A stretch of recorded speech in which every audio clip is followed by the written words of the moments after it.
I ain't here for the money, I ain't here for the fame. Though it might be nice to own a jet plane, I'ma do it all for you. Come along and see it's true, but the world is pretty cold. You might need a sweater too. I'ma put a ride on ya. Kid from California, trying to make it in life. In school they never taught ya. Dreams of my own, I've been working from home. I can do it on my own, but sometimes it gets cold like. So today we are in a 1995 Toyota Supra. This is like every 90s boy and older adults too, like this is like their dream car. This was like the car that changed the game. And I'm driving it right now. And I'd be lying to you if I wasn't full of butterflies. And this grin is gonna be here the whole entire time, so just deal with it.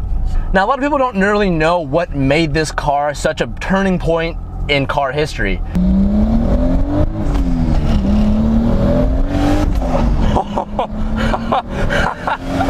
Holy shit. Okay. All right. Oh my God. Woo. Okay. So this car was a turning point in all of car history. Now, this car, believe it or not, was a big deal before 2001 Fast and Furious came out. Yes, Paul Walker made this car pretty much the icon that it is today, but it already had that amazing car, like hero car before that movie was out. Now, what kind of made that to be is this 2J motor, which is in this car, was made pretty much in response to Nissan's RB26 motor. Whoop. And they did it right.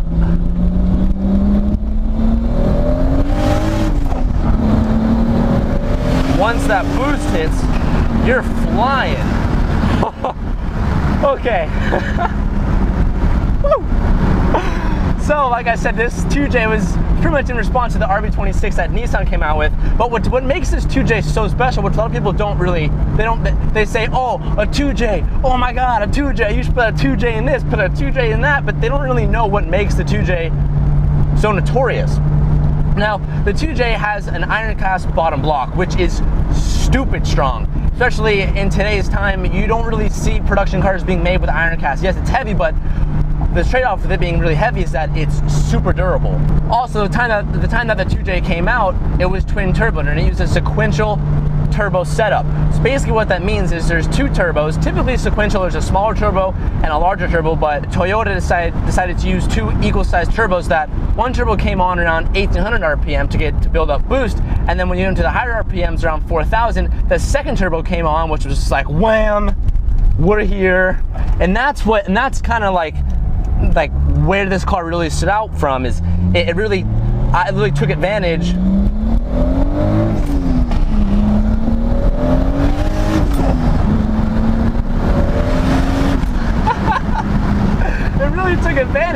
of the sequential, because you didn't see that very often because it was often a clunky design and it wasn't really there yet, but Toyota really kind of perfected that.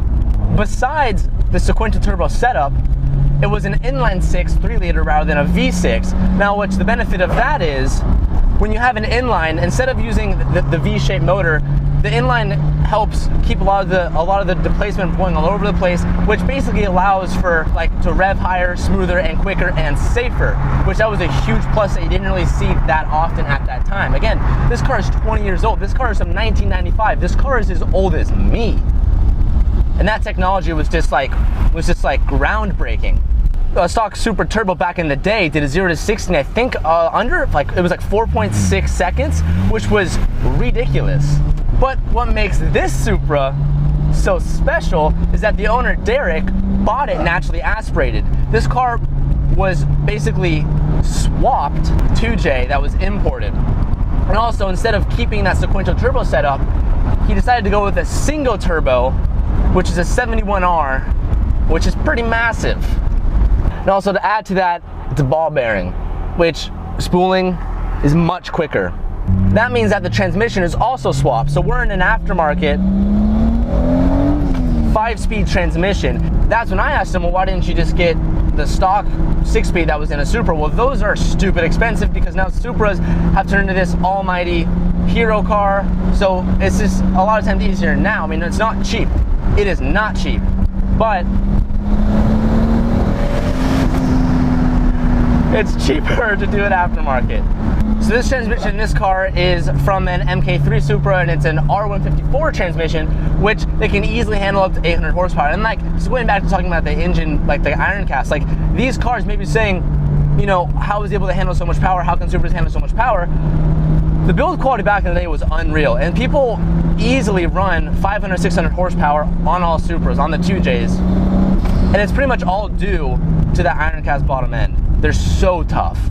A car being from 1995, this car weighs about 3,400 pounds, which, yeah, in today's standard is kind of heavy, but 20 years ago, that was pretty unreal. Toyota did a lot of designing in this car to make sure that it is light to compete with things like the NSX, the RX-7, the 300 twin turbo.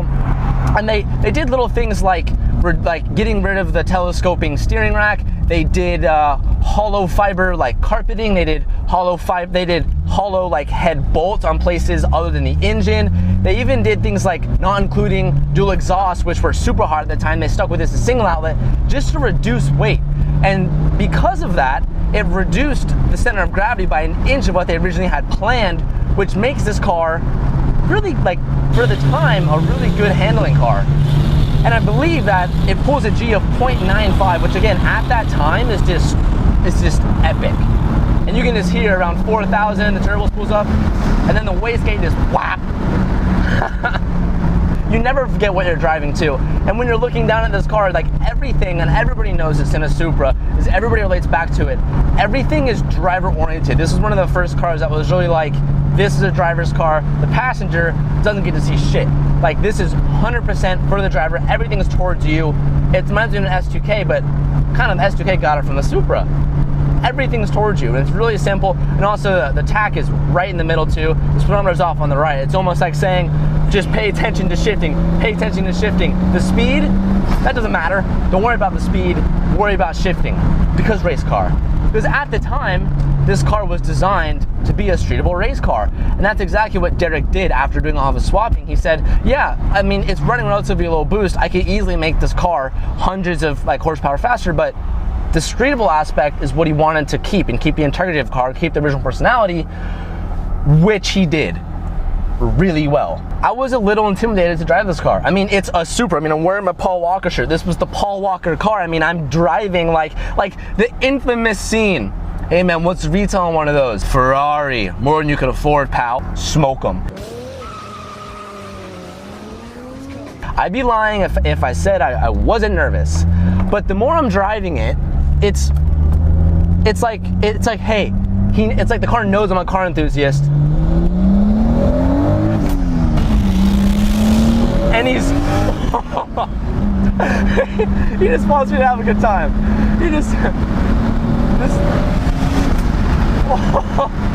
Oh, and the brakes too. The brakes at the time that this car came out, and this is on stock brakes, were phenomenal. I believe the 70 brake test on this was around 145, which set the record in car and driver and wasn't beaten until 2004, when I believe it was the Carrera GT that broke that record. I mean, this car at the time just broke a whole tons of records and was about $40,000 when the turbo came out. Foot in, and then that turbo's just like, hey, how's it going? Let me slap you in the face. Oh man, it's no wonder why like this car is just like everywhere. Like everybody wants this car, and it looks good for being 1995. I mean, it kind of looks like an F40. Like, before you scold me for me saying that, just look at the front. Look at the way the headlights look. Look at the way the front little grille looks. Look at the duck brakes on the sides. I'm not the first person to say that. And if you kind of look at the car with that kind of lens, you kind of see it. And also with the big spoiler in the back, it's like a halo. It's like your special. It's like a little angel driving around. It's like a little halo over your head, because you can't miss it. You can't miss it. That's the one thing that the Supra is, just the big wang. Oh man. And it's not that hard to drive. Get on the brakes, accelerate through the corner.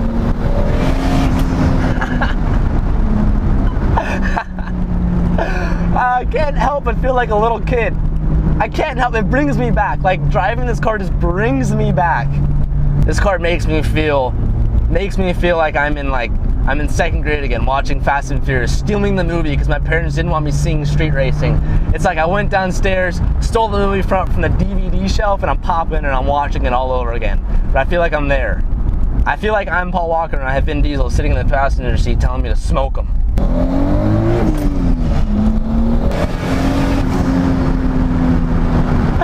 Oh my God! I can't help it. I can't help it. I can't even. Downshift into 2nd gear, 4,000. That's where the turbo hits. It's like wham. All right, guys. Well, sadly, this Supra review is coming to an end. I want to thank Derek so much for letting me drive this car. And guys, Derek owns a shop that works on cars. It's called D Automotive. I'll link it down below, and that's where this car was built. So guys, if you're local to San Diego and you want your car worked on by someone who knows what they're doing, be sure to check out D Automotive.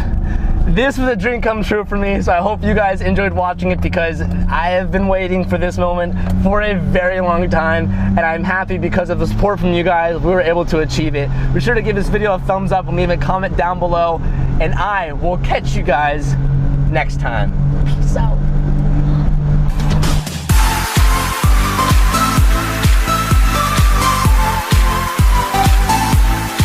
Motivation is contagious.